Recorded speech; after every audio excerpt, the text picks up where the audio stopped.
My father stood up at my wedding reception, straightened his tie, and handed me an invoice. Not a card, not a toast written on a cocktail napkin.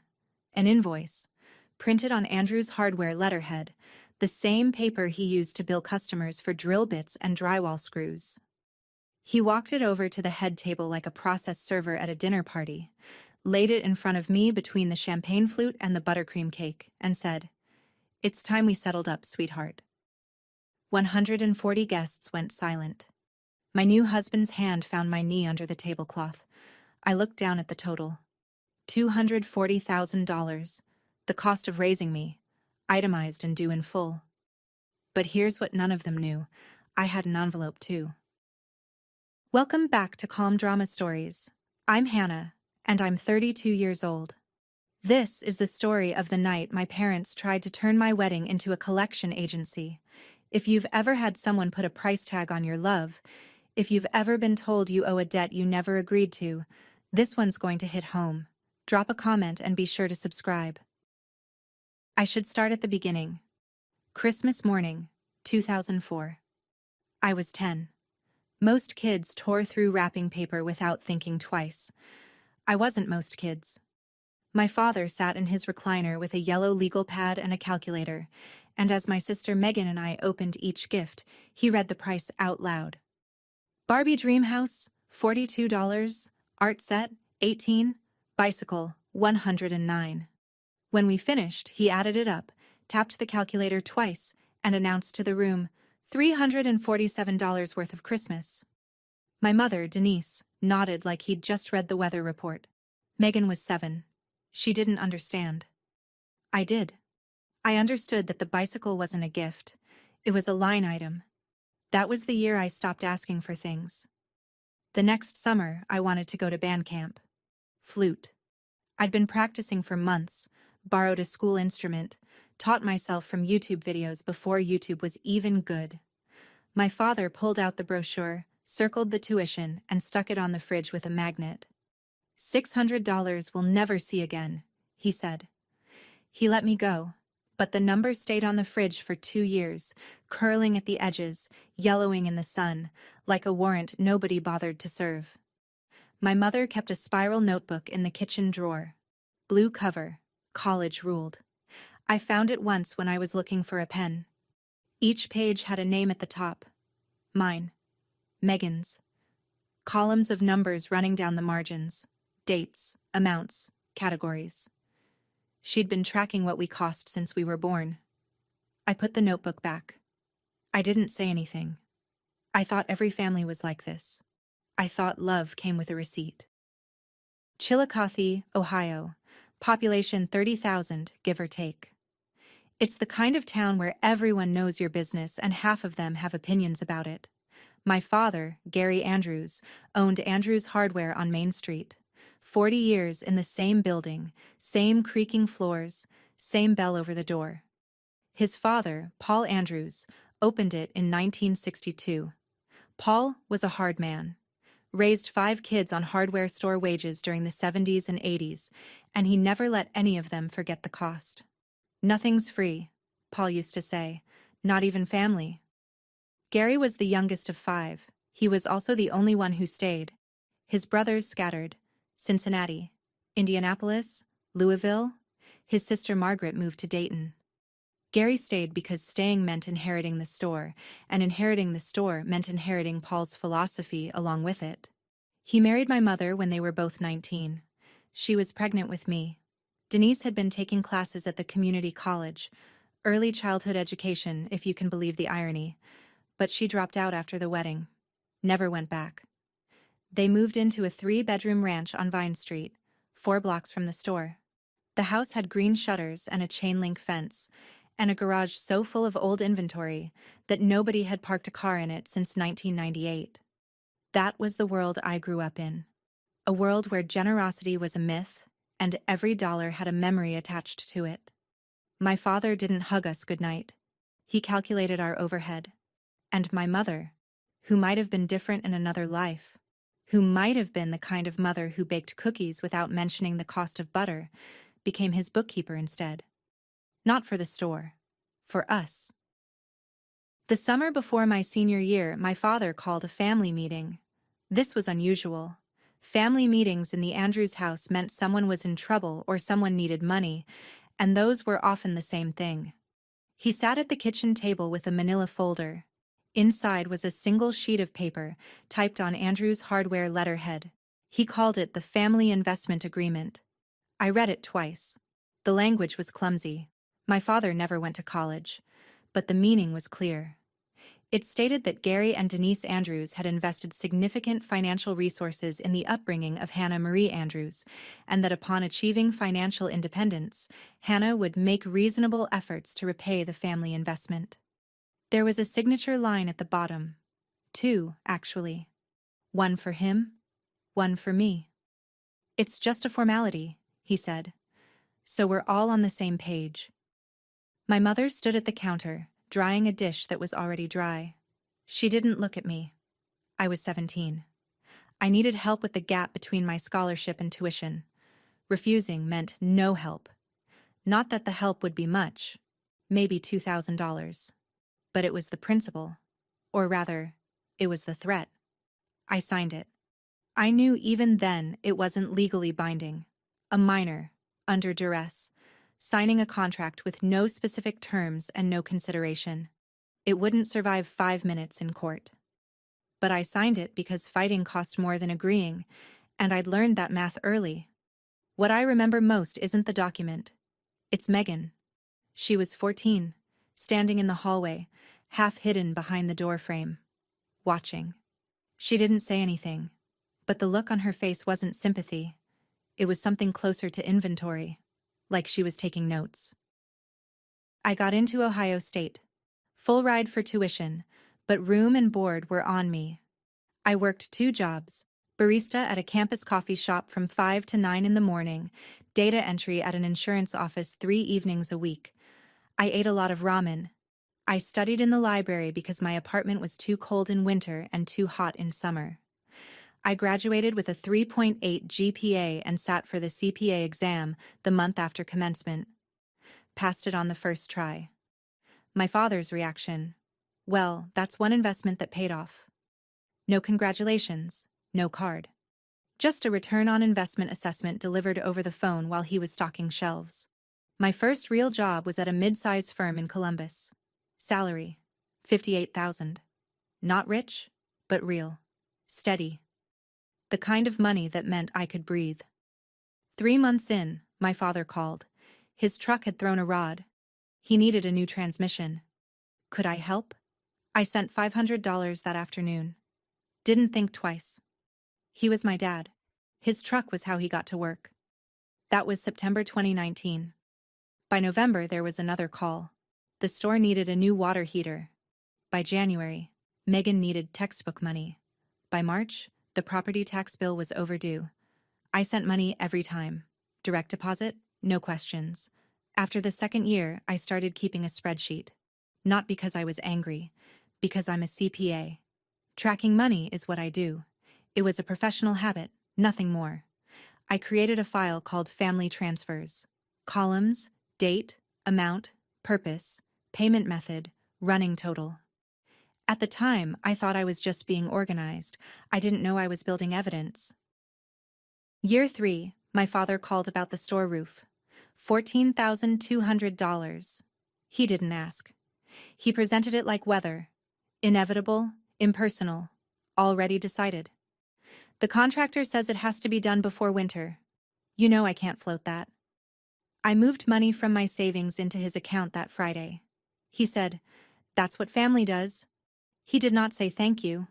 Year 4, Megan's car died. A 2009 Civic with 200,000 miles that finally gave up on the interstate outside Circleville. My mother called. "Your sister needs reliable transportation for work." Megan worked part-time at the store, 20 hours a week, cash under the table. I sent $3,800 for a used Corolla. Year 5, my father's knee. Surgery, recovery. 6 weeks off work. He had insurance, but the deductible and co-pays added up. $9,400. I paid it in 2 installments. He never mentioned it again. Year 6 was the renovation. The store needed new flooring, new shelving, updated electrical. $22,000. I dipped into my emergency fund for the first time, sat in my apartment in Columbus staring at my bank balance afterward, doing the math on what I had left versus what I'd need if my own car died or my own roof leaked. The spreadsheet grew. I added a column I hadn't planned on. Acknowledged? It tracked whether anyone, my father, my mother, Megan, anyone, had said thank you, or even confirmed they received the money. I scrolled through the column after the renovation payment. Every single row said the same thing. No, no, no, no, no. 47 transfers over 6 years and not one acknowledgement. I do math for a living, and the math wasn't adding up. Thanksgiving, year 7. I drove down to Chillicothe because that's what you do. You drive 3 hours on I-71 with a pecan pie on the passenger seat, and you pretend that everything is fine because it's easier than admitting it isn't. The house smelled like turkey and resentment. Megan was in the kitchen, on her phone, leaning against the counter like she owned the place. She didn't know I was in the hallway. Her voice carried. She got the degree. She got out. The least she can do is pay us back. I stopped walking. I stood there with my coat still on and my car keys digging into my palm, and I listened to my little sister reduce my entire life to a transaction. She wasn't wrong about the facts. I did get the degree. I did get out. But the framing, the least she can do, turned every dollar I'd ever sent into an obligation instead of a choice. Dinner was worse. Denise opened with, "Must be nice to eat at restaurants every week." I'd posted a photo of dinner with a coworker at a Thai place. Pad Thai, $12. My father waited until dessert. "You know, the agreement still stands." He said it casually, the way you'd mention the weather or the score of a game, like it was a fact of nature, not a threat. I drove back to Columbus that night. 3 hours in the dark, no music, just the highway and my thoughts. When I got home, I opened the spreadsheet. I added a new column. I called it, "What They Think I Owe." Then I started filling it in, using the numbers from my mother's spiral notebook, which I'd memorized years ago without meaning to. The ledger was growing, but now I had 2 of them. I met Derek Hollis at a 4th of July barbecue in Westerville. His college buddy hosted it. My coworker dragged me there. Derek was standing by the grill arguing about brisket rub with a man twice his size, and he was losing the argument with so much good humor that I liked him before he even turned around. He was 32. Construction engineer. Built things for a living. Bridges, overpasses, the kind of structures that hold weight without cracking. There's a metaphor in there, but I'll let you find it. His parents, Frank and Carol Hollis, lived in Dublin, Ohio. Frank was retired from the Postal Service. Carol was a retired teacher. The first time I went to their house for dinner, Carol hugged me at the door and said, "I made too much lasagna, so you have to take some home." Nobody mentioned what it cost. Nobody calculated the grocery bill. Nobody slid a receipt across the table. I almost cried into the garlic bread. Derek proposed in October of the following year. Simple ring, back porch, no audience. I said yes before he finished the question. We planned the wedding ourselves. Paid for it ourselves. $28,000 for the Elks Lodge in Chillicothe, a DJ, a caterer, flowers, and enough champagne to get through whatever my parents had planned. My parents wanted guest list control. My father called it our share of the invitations. I said no. He called Derek directly. "You're getting a bargain," he told my future husband. "We put a lot into that girl." Derek told me about the call that night. He was confused. I wasn't. I'd been hearing that language my whole life, the language of investment, return, depreciation. My father talked about me the way he talked about inventory. If you've ever had a parent treat your wedding like a shareholder meeting, or if you've ever sent money home only to be told it's never enough, type, "I know this feeling," in the comments. And if you're wondering what happened when I opened that envelope at my reception, stick with me. because what my parents didn't know could fill a spreadsheet. And it did. 3 months before the wedding, my Aunt Margaret called. Margaret was my father's older sister. She'd moved to Dayton decades ago, married a dentist, lived a quiet life. We talked maybe twice a year. Birthdays and holidays. She called to congratulate me. Then she said something that rearranged my understanding of my own family. "I'm so glad you're doing well, honey. Your father says you haven't helped much with the store, but I know you've been busy building your career." I held the phone away from my face and stared at it. He said I haven't helped much? Well, you know your dad. He worries. He says the store's been struggling and you've been a little distant. I thanked her. I hung up. Then I called my cousin Rachel in Cincinnati. Same story. Gary told her I was doing well but hadn't contributed to the family. He painted me as the daughter who got out and forgot where she came from. I sat at my desk in my apartment, the one I'd furnished from Target sales and Craigslist finds because I'd been sending 30% of my income south for 7 years, and I realized what was happening. My parents weren't just taking my money, they were rewriting the story. To the extended family, I was the ungrateful one, the one who left and never looked back. They'd positioned themselves as the struggling parents of an absent daughter, and I'd been too busy writing checks to notice. I opened my spreadsheet. I added a notes column. I started documenting every conversation. Dates, names, what was said. And then, because a bill came in the mail, I paid another $4,100 for my father's liability insurance premium. Force of habit. The most expensive habit I'd ever had. 1 week before the wedding, I drove down to Chillicothe. Derek would follow in 2 days with his parents. I booked a room at the Holiday Inn Express on North Bridge Street. My mother was offended. "We have a guest room," she said on the phone. "It has clean sheets." "I need space to work on last-minute details, Mom. It's not personal." It was personal. I couldn't sleep under that roof and stay sane at the same time. The week was tense in the way only small-town family weeks can be. Denise had opinions about the centerpieces, the seating chart, the font on the programs. She wanted the pastor from her church, not the one Derek and I had chosen. She wanted Ave Maria during the processional. She wanted to be in charge of something she hadn't paid for. My father was oddly cheerful. That was the tell. Gary Andrews was not a cheerful man. He was steady, predictable, grim in the way that hardware store owners in small Ohio towns are grim. But that week he smiled too much. He patted his jacket pocket. He whistled in the store. Something was coming. On Wednesday, I stopped by the store to drop off programs. Megan was behind the counter. She had a FedEx receipt crumpled next to the register. "Picking up a print job?" I asked. She shoved the receipt in a drawer. "None of your business." Thursday, Derek's parents arrived from Dublin. Carol brought 3 dozen cookies in a tin shaped like a barn. She hugged me in the hotel lobby and said, "I'm so happy for you too." Frank shook my hand, then hugged me too. "Welcome to the family, kiddo." 2 families, 2 approaches. One gave you cookies. The other was printing something at FedEx. The rehearsal dinner was at Old Canal Smokehouse, a rib joint on Yaktangi Parkway with picnic tables and paper towel rolls instead of napkins. Derek's choice. I loved him for it. 40 people, family, wedding party, a few close friends. The brisket was perfect. The coleslaw was better. Frank Hollis stood up first. He wasn't a polished speaker.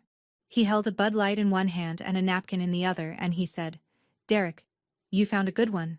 Hannah, you found a stubborn one. That's the recipe." Everyone laughed.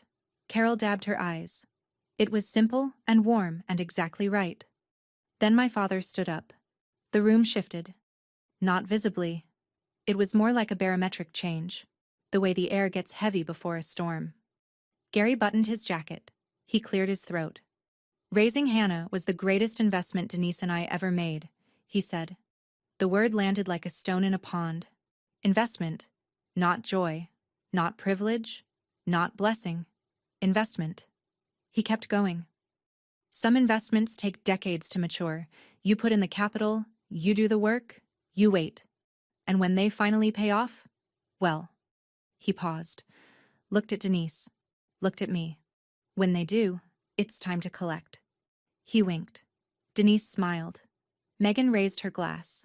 The room laughed, mostly. A few people exchanged glances. Aunt Margaret tilted her head. Carol's smile tightened at the edges. After dinner, walking to the car, Derek took my hand. Was your dad joking? I thought about the jacket pocket. I thought about the FedEx receipt. I thought about 32 years of line items and ledgers, and a childhood measured in dollars instead of memories. I don't think so, I said. The hotel lobby was empty except for a vending machine humming in the corner and Megan sitting on a faux leather couch near the elevator. It was 10:30. Derek had gone upstairs. I was getting ice. She was waiting for me. I knew that before she opened her mouth. Hannah. She said my name the way a doctor says it before delivering test results. Flat. Practiced. Mom and Dad have something planned for the reception. I set the ice bucket on the counter. What kind of something? A presentation about making things right. She crossed her legs. She was wearing the same boots she'd worn since college, the ones I'd paid for after she maxed out her credit card. There's an envelope. It's itemized. I let that word sit. Itemized. Not heartfelt. Not emotional. Itemized. Are you warning me? I asked. Or preparing me? She stood up, straightened her jacket, looked at me with an expression I'd been trying to decode for 29 years. Not quite hostility, not quite pity. Something in between. I'm telling you so you're not blindsided. I'm not on your side, Hannah. I'm just not cruel. She walked toward the stairwell. At the door, she stopped, turned her head just enough for me to see the corner of her mouth. You always land on your feet, Hannah. You always do. The door closed behind her. I stood in the lobby holding a plastic ice bucket, listening to the vending machine hum, and I thought about the word itemized. I thought about the FedEx receipt. I thought about my father's cheerful whistling and his hand patting his jacket pocket. They'd printed it, formatted it, planned the delivery. My wedding reception was going to be an ambush. The question was, what I was going to do about it. Derek was asleep by 11. He slept like a man with nothing on his conscience, flat on his back, one arm off the mattress, breathing steady as a metronome. I envied that. I sat on the edge of the bed in the blue light of my laptop and considered my options. Option 1, confront my parents before the wedding, drive to Vine Street, knock on the door, tell them I knew about the envelope, and if they pulled this stunt, I'd never speak to them again. The problem with option 1 was that it gave them time to adjust. They'd find another moment, another venue, another way to present the bill. Option 2, ignore it. Let my father hand me the envelope, smile, set it aside, and deal with it later. The problem with option 2 was that 140 guests would watch my father present an invoice at my wedding, and my silence would look like acceptance. The room would think I owed that money. The story would set like concrete. Option 3, prepare. Option 3 was the CPA option. I opened my laptop, pulled up the spreadsheet, the file I'd been maintaining for 6 years. Dates, amounts, purposes, payment methods, running totals. I started adding the recent transfers, the insurance premium in September, the furnace repair in November, Megan's credit card payoff in January, the property tax assist in March. I entered each one carefully, double-checking amounts against my bank statements. My hands were steady. They're always steady when I'm working with numbers. Numbers don't have feelings. Numbers don't ambush you at your wedding. Numbers just tell the truth. I saved the file. I looked at the clock. 11:47. I had the data. Now I needed a plan. The CPA in me already had one. The spreadsheet had one tab. I called it Family Transfers. 5 columns: date, amount, purpose, payment method, running total. The first entry was September 14th, 2019. $500. Dad's truck transmission. Zelle. The entries grew from there. Monthly transfers started at $800, then climbed to $1,000, then $1,200, then 2,000 as the requests multiplied and my salary increased. Between the monthly payments were the emergencies, the line items that punched holes in my savings. Store roof, 14,200. Megan's car, 3,800. Dad's knee surgery, 9,400. Store renovation, 22,000. Insurance premium, 4,100. Furnace, 3,200. Megan's credit card, 6,400. Property tax, 8,300. There were smaller ones too. A dental bill here. A car repair there. A short-term loan that was never mentioned again. I scrolled to the bottom of the spreadsheet. I'd never done that before. Not once in 6 years. I tracked the numbers as they came in, entered them, filed them, moved on. I never scrolled to the bottom. I never looked at the total. It sat there in bold, in the cell I'd formatted years ago with a sum formula and a dollar sign, waiting for me to look at it. $267,340. I read it again. $267,340. I'd never added it all up. 8 years of transfers, and I'd never once scrolled to the bottom. I sat in that hotel room and I looked at the number and I felt something shift. Not anger, not grief, something more precise than that. Clarity. The kind of clarity that comes when you finally run the numbers on something you've been paying for without checking the bill. My parents wanted to present me with an invoice for $240,000. I'd already paid more than that. At 2:17 in the morning, I rode the elevator to the lobby in my pajamas. Flannel pants with little foxes on them. Ohio State hoodie, hotel slippers. The night clerk didn't look up. The business center was a closet-sized room next to the ice machine, with a desktop computer from 2019 and a printer that smelled like warm toner. I plugged in my USB drive. I printed 8 pages of spreadsheet data. Every transfer, every date, every amount, every purpose. Each page clean, each column aligned. Then I opened a fresh document and typed the summary. Yearly totals. Cumulative total. A brief description of each major payment.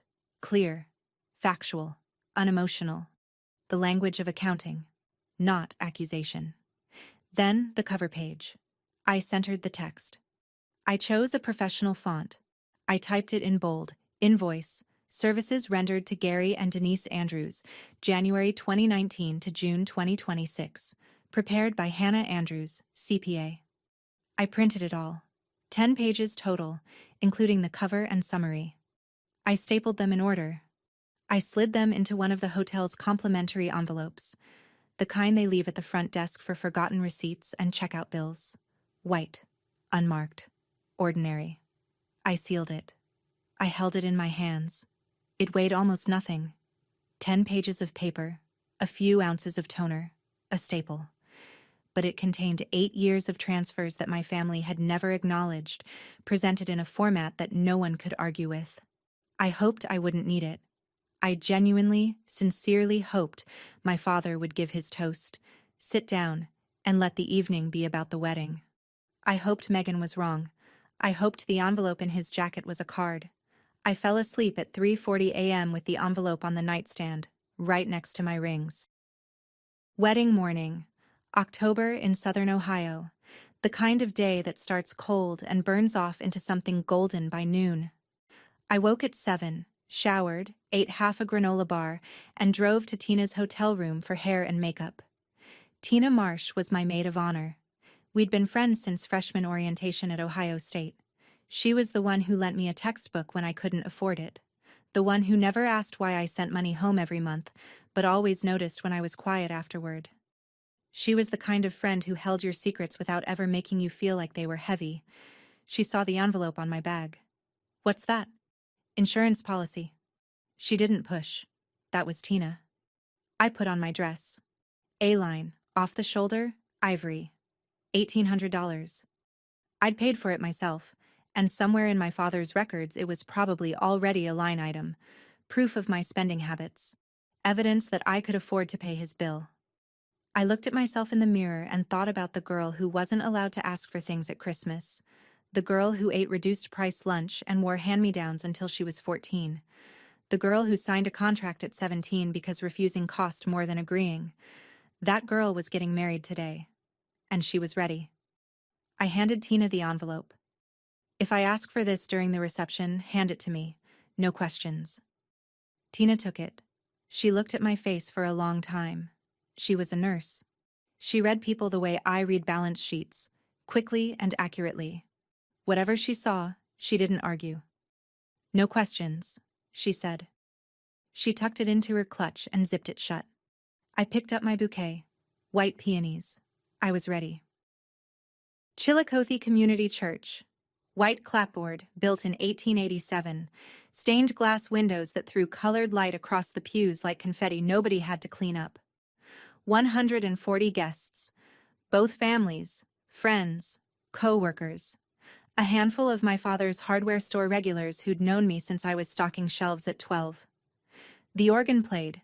Tina walked. The flower girl, Derek's niece, 4 years old and deeply committed to throwing pedals at maximum velocity, did her job with enthusiasm. Then it was my turn. My father took my arm at the back of the church.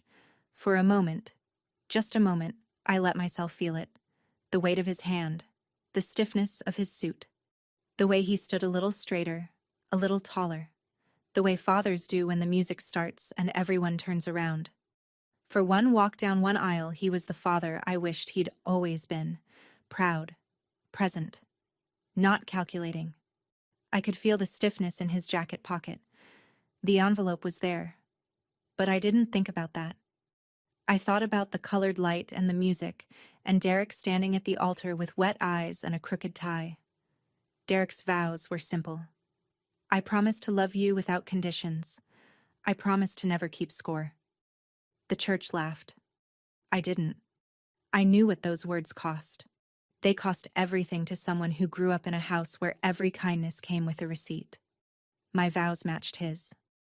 I promise to love you without conditions. I promise that what we build together will never come with an invoice. My mother dabbed her eyes. My father checked his watch. We kissed. Rice flew. Bells rang.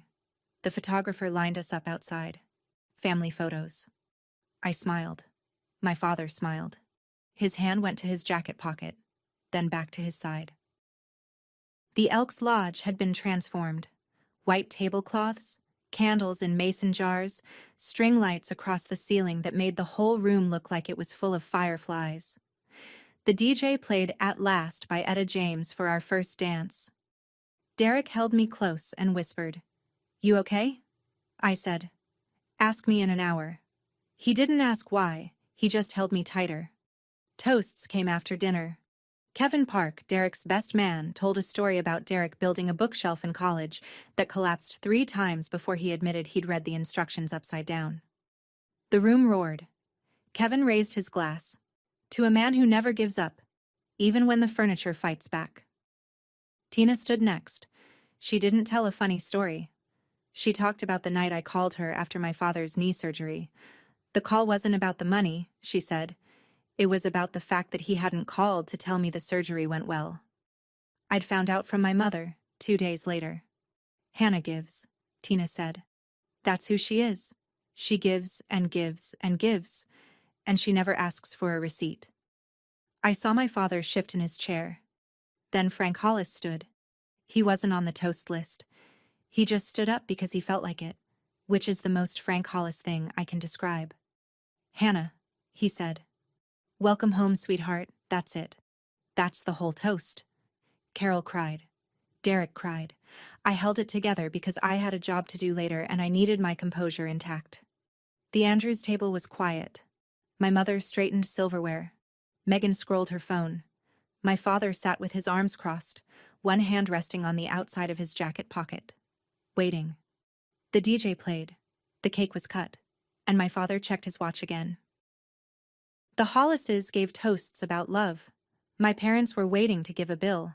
If you know the difference between a family that opens their arms and a family that opens a ledger, type "I see it" below.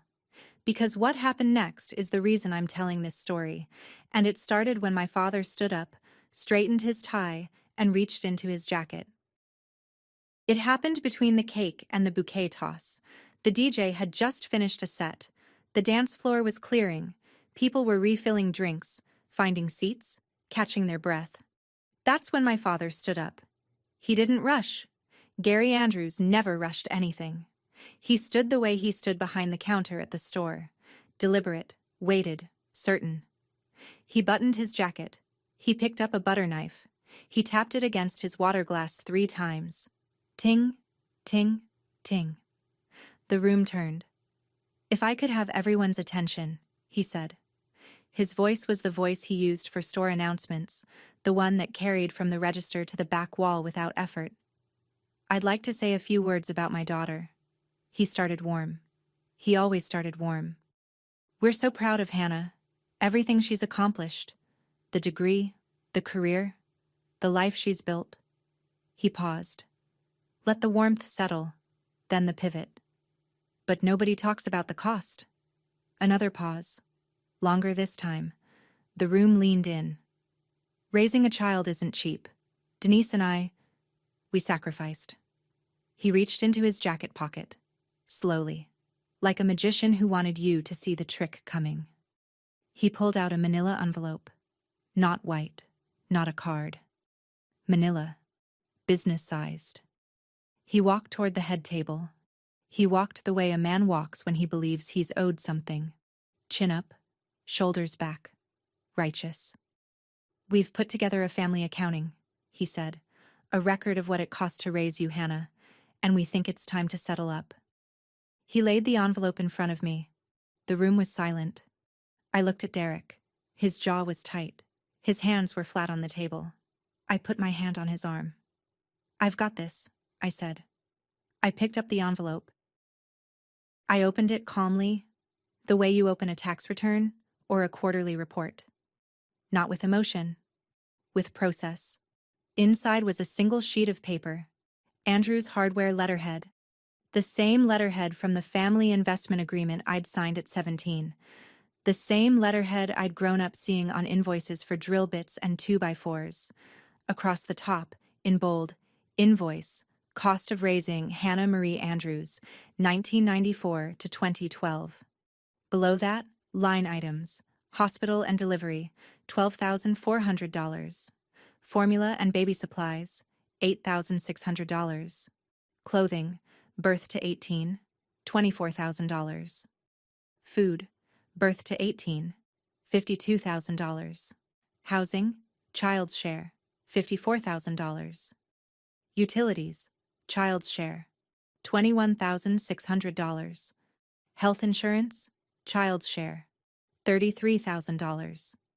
School supplies and fees, $14,400. Family vacations, $12,000. Miscellaneous, $8,000. Each number was typed neatly. Each category was capitalized. Someone had spent time on this. Someone had formatted it, printed it, proofread it. At the bottom, in bold, underlined, total, $240,000. Below that, a single line, payable now that you are married and established. I read it twice.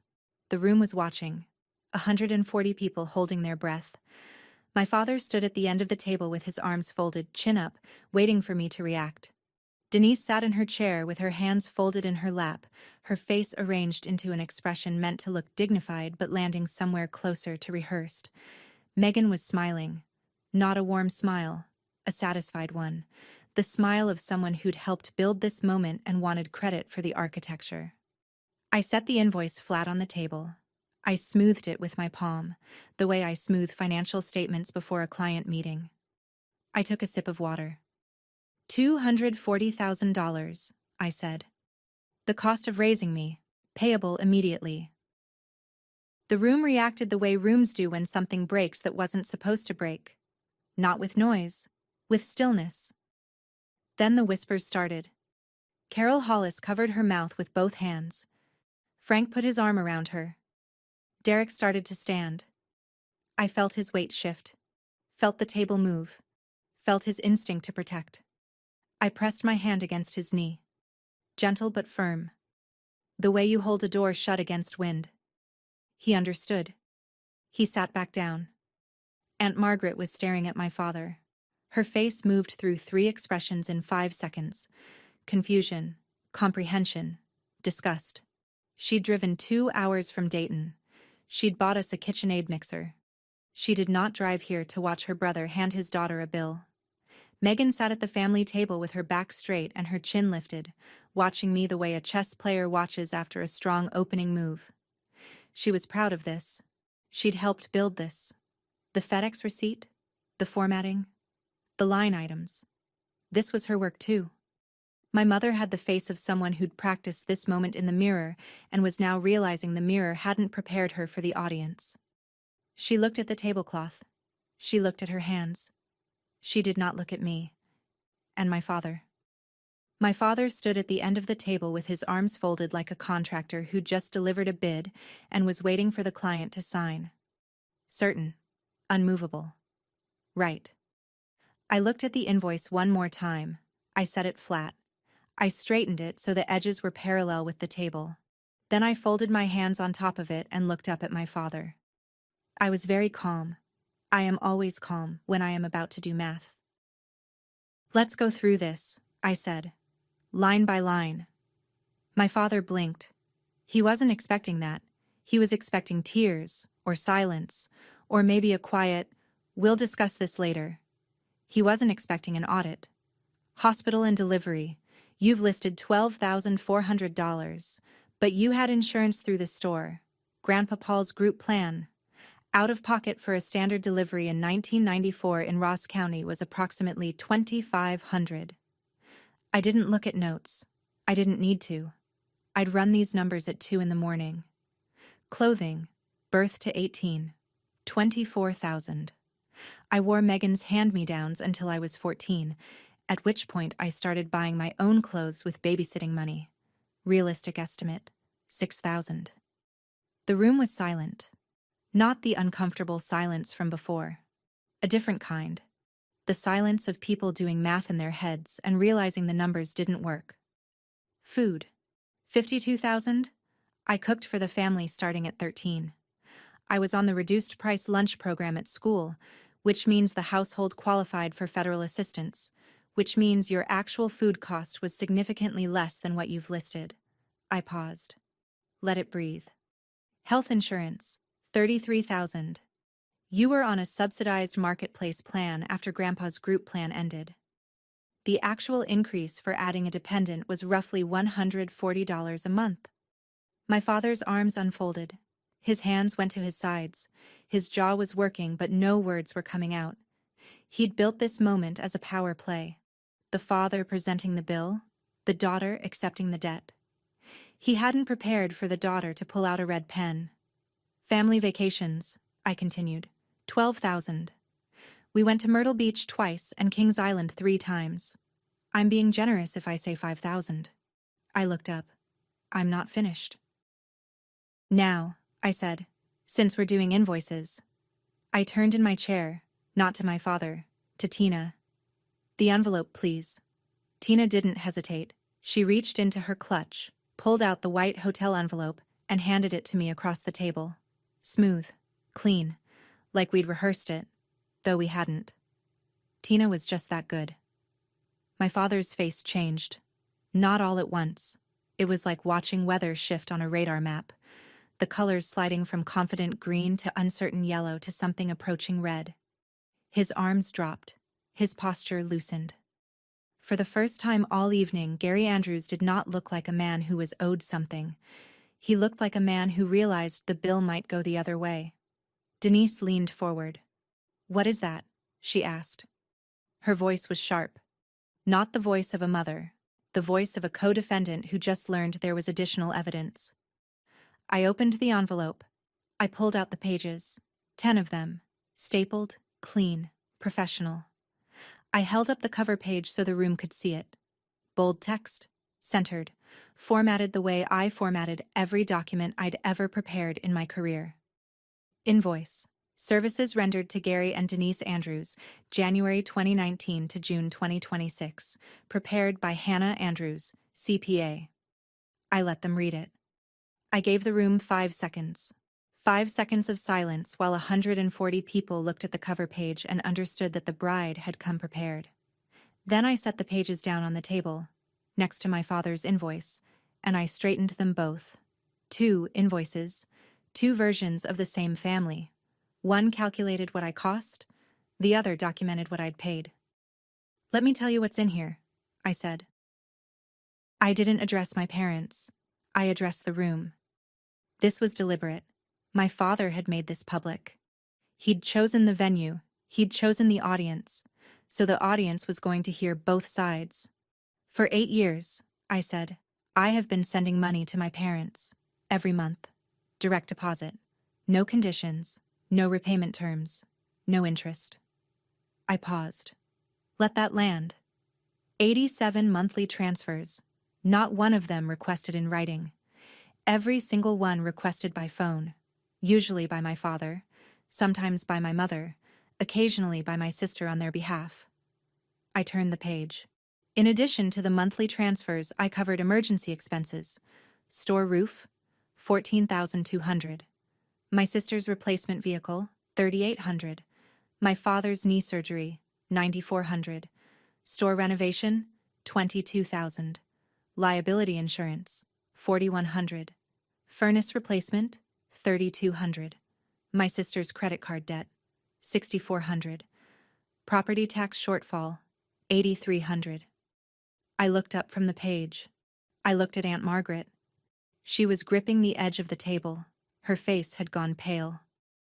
"Some of you," I said, "were told that I haven't helped much, that I've been distant, that I got out and forgot where I came from." Margaret's eyes filled. She turned to look at my father. He didn't meet her gaze. "My parents told some of you that story. I understand why. It's easier to ask for sympathy when your daughter looks ungrateful." I set the page down. I kept records, because that's what I do. I'm a CPA. I track money. I document transactions. I verify claims against evidence. I tapped the stack of pages. This is the evidence. The room was mine now, not my father's, not the DJ's. Mine. And I wasn't finished. I picked up the summary page. Year 1. September 2019 through August 2020. $14,800. That was 28% of my take-home pay. I let the number sit. 28%. More than a tithe. More than rent in some cities. More than I spent on myself that entire year. Year 2. 21,200. I got a raise. The requests got bigger. Year 3. 29,600. That was the year the roof needed replacing. Year 4. 31,400. Megan's car, the furnace. Year 5. 33,800. Dad's knee. Year 6. 42,600. I paused. That was the renovation year. I emptied my emergency fund for that one. Sat in my apartment staring at my bank balance, wondering what I'd do if my own car broke down. I saw Aunt Margaret press her hand to her mouth. I saw Carol Hollis crying without sound, tears running down her face while Frank held her shoulder. I saw guests I barely knew. My father's hardware store regulars, Derek's college friends, co-workers, staring at the Andrews family table with expressions that ranged from shock to arithmetic. Year 7. 34,800. Year 8. January through June. 19,140. I set down the summary page. I picked up the final page, the one with the bold number at the bottom, the one I'd formatted in a hotel business center at 2 a.m. in pajamas with foxes on them. I held it for a moment. Not for drama. I'm not a dramatic person. I held it because I wanted to breathe, because the number on that page represented 8 years of my life converted into bank transfers. I set it down. I smoothed the paper. Monthly transfers, I said. $181,040. I let the room do the math. They couldn't. Not yet. They needed the rest. Emergency payments, $86,300. I folded my hands on the table. Grand total, $267,340. Silence. The kind of silence that has weight. The kind you can feel pressing against your eardrums. Then the gasps. Quiet ones. From different parts of the room, like a wave that didn't know which shore to break on. I picked up my father's invoice. I held it next to mine. Your invoice says I owe you $240,000 for the cost of raising me. I set his down. My records show I've already paid you $267,340 for the privilege of being your daughter. I looked at my father. He'd gone white, then red, then white again, like a traffic light stuck in a loop. His mouth was open. No words. Denise's practiced smile was gone, replaced by something raw and unscripted for the first time all evening. Megan was staring at the table like she could bore through it with her eyes. So, I said, $267,340 minus $240,000 equals $27,340. I let the arithmetic breathe. By your own logic, Dad, you owe me $27,340. Someone in the back of the room inhaled sharply. Someone else whispered, "Oh my God." I didn't react to either. I straightened my pages. I set them in a neat stack. But I'm not going to collect. I said it quietly. The room leaned in. Because I never sent that money as a transaction. I sent it because you're my parents. Because you needed help. Because that's what family does. The real version of it. I looked at my father. He was gripping the back of an empty chair. The difference between us, Dad, is that you saw raising me as a cost. I saw helping you as a choice. The silence lasted 3 seconds. Then Gary Andrews exploded. We gave you everything! His voice cracked through the room like a handclap in a library. His fist came down on the nearest table. Silverware jumped. A water glass tipped, rolled, didn't break. We fed you. We housed you. We clothed you. We gave you everything. I didn't stand. I didn't raise my voice. I stayed in my chair with my hands folded and my back straight, and I looked at my father the way I look at a balance sheet that doesn't reconcile. You gave me a childhood, I said. That's what parents do. It's not a loan. Don't you lecture me. He slammed the table again. This time, a plate jumped off the edge and shattered on the floor. Megan flinched. Denise stared at the tablecloth. Don't you sit there in your fancy dress with your fancy degree and tell me what parents do. Dad. My father. He started. I finished it for him. Your father told you children are bills. I know. You told me that when I was 12. That stopped him. His hand was still raised. His face was crimson. But the words landed somewhere deep, somewhere underneath the anger, and for 1 second his eyes changed. Not softened, shifted. Like a man catching a glimpse of himself in a window he didn't know was there. Carol Hollis stood up. She was 5'3" and 62 years old, and she spoke with the quiet authority of a woman who'd managed classrooms for 30 years. Gary, she said, the only person who made this about money is you. Denise stood. Her chair scraped against the floor. Her face was wet. She leaned toward Gary and whispered something. I was close enough to hear it. I just wanted you to need me. Then she walked to the door. Gary followed.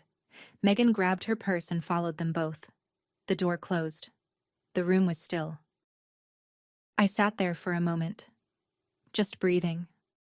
The room was watching me the way you watch someone who just survived something. Carefully, quietly, waiting to see if they're okay before you move. Derek's hand found mine under the table. His fingers wrapped around my palm and squeezed. Not hard. Just there. I squeezed back. Then I stood up. I straightened my dress. I smoothed the front of it with both hands, the same way I'd smoothed the invoices, because apparently that's what I do when I need to feel steady. I looked at the room, 137 people staring back at me, confused, sympathetic, still processing, some of them crying, all of them present.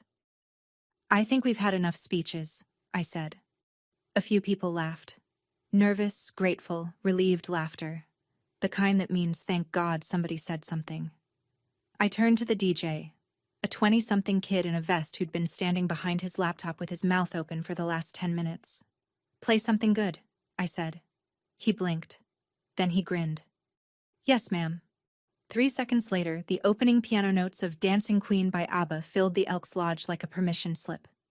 Tina clapped her hands once, loud, like a starting gun. Kevin Park whistled with 2 fingers. Carol Hollis stood up from her table, wiped her face with a napkin, and started swaying. And then the room erupted. Not in applause, though there was some. In movement. People stood. People clapped. People walked to the dance floor because that's what you do when someone tells you the storm is over and the music is playing. Derek pulled me to the center of the floor. He held me close. We were laughing and crying at the same time, and neither of us tried to stop either one. The reception went on for 3 more hours. People danced. People drank. People came up to me one by one and said things I'll never forget. "I had no idea," said Derek's college roommate, a man I'd met exactly twice. "I had no idea your family was like that." A woman from my father's hardware store, someone I recognized from my childhood but couldn't name, took my hand and said, "Your father always talked about you like you owed him something." I always thought it was a joke. It wasn't a joke. It was a worldview. Aunt Margaret found me near the bar. She was trembling. Her mascara had given up an hour ago. She took both my hands and held them and said, "Gary told me you never helped. He said you were too busy with your career. He said you'd forgotten the family." I believed him, Hannah. I'm so ashamed. I looked at my aunt. This woman who'd sent me birthday cards every year, who'd come to my college graduation, who'd driven 2 hours with a KitchenAid mixer on her passenger seat because she wanted to celebrate me. My father had lied to her. He'd lied to all of them. "He told you a story," I said. "I just told the rest of it." Near midnight, Derek and I sat on the lodge steps. The parking lot was half empty. The DJ was packing up. Inside, a few holdouts were still dancing to whatever song he'd put on last. The air smelled like October. Wood smoke and dry leaves, and the kind of cold that means summer is officially over. "I'm sorry about your parents," Derek said. "I'm sorry you had to see it." He put his arm around me. "I married you because of who you are," he said. "Now I know what it cost you to become." 1 week later, the phone calls started. Not from my parents, from everyone else. Cousins, family friends, people from church. The narrative my parents had built. The ungrateful daughter, the struggling store, the family carrying the weight. Collapsed in a single evening, and now the pieces were landing on their doorstep. Megan texted me on Tuesday.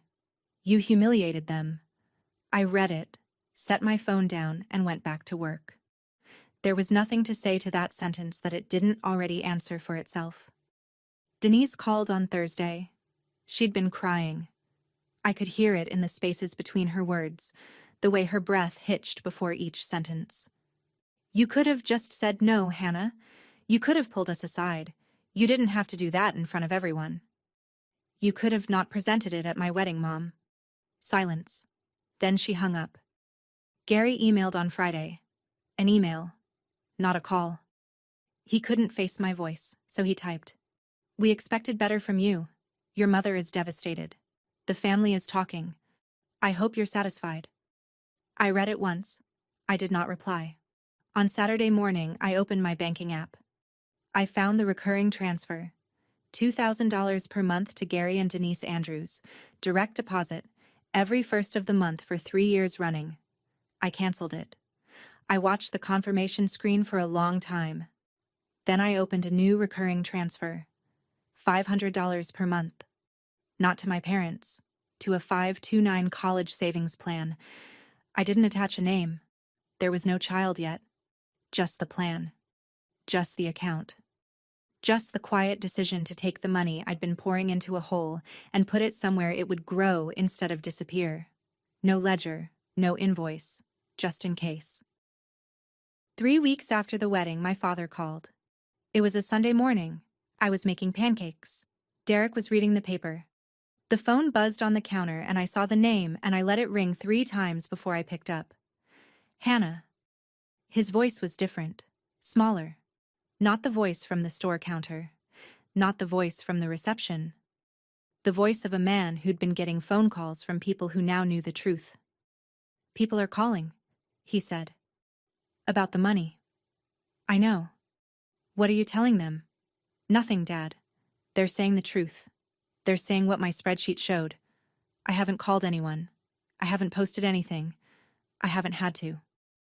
Silence. Long enough that I checked to make sure the call was still connected. "What do you want?" he asked. I'd thought about this. I'd thought about it on the drive home from the wedding, and in the shower, and at my desk at work, and during the quiet moments before sleep. I knew exactly what I wanted. "I want you to stop keeping score. I want you to look at me and see a daughter, not a return on investment. I want Megan to build her own life instead of sitting behind your counter resenting mine." I heard him breathe. "And the monthly check," I said. "It's done. It was never a payment. It was never a repayment. It was help, given freely, and it was never once acknowledged. So it's done." "Your grandfather," he started, "was wrong, Dad." I said it gently. Not as an accusation, as a fact. "The way you state a number that's been verified. Grandpa Paul was wrong. Children are not bills. Raising a family is not an investment portfolio.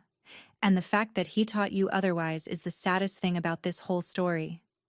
He didn't say anything for a long time. Then he hung up. 6 months later, spring. Derek and I bought a house in Westerville, a 3-bedroom Cape Cod with a porch and a backyard and a garage where you could actually park a car. I got promoted to senior manager at the firm. Derek's overpass project in Delaware County finished ahead of schedule. We planted tomatoes. We adopted a cat named Receipts, because Derek thought he was funny and I didn't disagree. I stopped calling my parents. I called Aunt Margaret instead. She became the family bridge, the one who told me what was happening in Chillicothe without the filter my parents had been running for a decade. Margaret sent cards now. Inside each one she wrote the same thing: no invoice attached. It made me laugh every time. In April, Megan texted me. Not an accusation this time, just a text. Got a job. She'd been hired full-time at the Ross County Clerk's office. Benefits, steady hours, a paycheck that was hers. I texted back, "Proud of you." She didn't respond, but she didn't have to.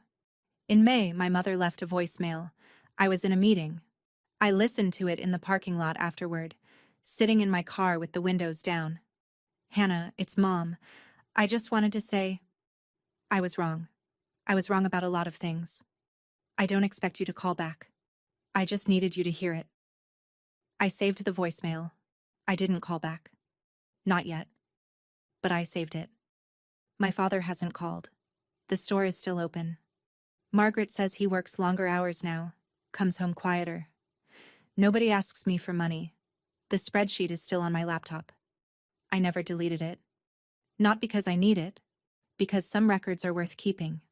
Not as weapons, but as proof that the truth was always there.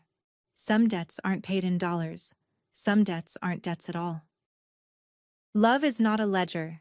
The people who raised you gave you something that can't be invoiced, and the moment they try, you have every right to show them the receipts. A manila envelope at a wedding, a $240,000 bill for being born, a spreadsheet printed at 2 a.m. in hotel pajamas, and a bride who decided that the most powerful thing she could say wasn't, "How dare you?" It was, "Here's the math." If someone ever handed you an invoice for being loved, tell me about it in the comments. Share this story with someone who needs to hear it. And subscribe so you never miss one. Thank you for listening.